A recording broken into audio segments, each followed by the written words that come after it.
നെൽകർഷകർക്ക് ആശ്വാസമായി സഹകരണ മേഖലയിൽ ആദ്യ അത്യാധുനിക റൈസ് മില്ലിന് കോട്ടയത്ത് തുടക്കം കുറിക്കുന്നു.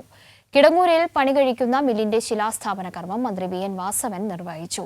1 വർഷത്തിനകം നിർമ്മാണം പൂർത്തിയാക്കി ഉൽപ്പാദനം ആരംഭിക്കുമെന്ന് മന്ത്രി പറഞ്ഞു. തെരഞ്ഞെടുപ്പ് ഘട്ടങ്ങളിലൊക്കെ പാടശേഖരങ്ങൾ ഭാഗത്ത് പോയപ്പോഴും പാർട്ടി സെക്രട്ടറി ആയിരുന്നപ്പോഴുമെല്ലാം കൃഷിക്കാർ ദയനീയമായി വന്ന് അവരുടെ കണ്ണുനീർ പൊഴിച്ചുകൊണ്ട് അവരുടെ അവസ്ഥ വിവരിക്കുമ്പോൾ നമുക്കിപ്പോൾ കേട്ടിരിക്കാനേ കഴിഞ്ഞിരുന്നുള്ളൂ.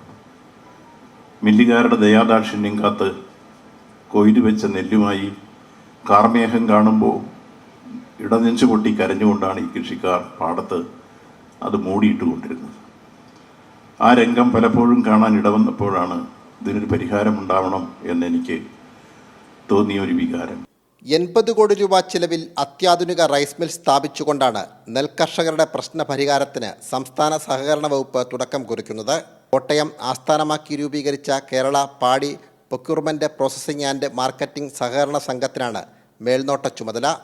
ഇതിനായി ഏറ്റുമാനൂരിലെ കിടങ്ങൂരിൽ വാങ്ങിയ 10 ഏക്കർ ഭൂമിയിൽ പണികഴിക്കുന്ന ഗോഡൌണിന്റെയും ആധുനിക മില്ലിന്റെയും ഉദ്ഘാടനം മന്ത്രി വി.എൻ. വാസവൻ നിർവഹിച്ചു. ഇത് സമയബന്ധിതമായി പൂർത്തീകരിച്ച് ഈ ഗവൺമെന്റ് കാലത്ത് നിന്ന് അരി ഉൽപ്പാദിപ്പിച്ച് ഈ നാട്ടിൽ എത്തിച്ചിരിക്കും എന്ന കാര്യത്തിൽ ഒരു സംശയവും ആർക്കും വേണ്ട.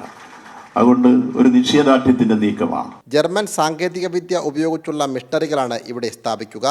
50,000 മെട്രിക് ടൺ നെല്ല് സംസ്കരിക്കാൻ ശേഷിയുള്ള മില്ല് പൂർത്തിയാകുന്നതോടെ കുട്ടനാട് അപ്പർ കുട്ടനാട് മേഖലയിലെ നെൽകർഷകർക്ക് ഇതിൻ്റെ പ്രയോജനം ലഭിക്കും. ഊരാളുങ്കൽ ലേബർ കോൺട്രാക്ട് കോപ്പറേറ്റീവ് സൊസൈറ്റിക്കാണ് നിർമ്മാണ ചുമതല.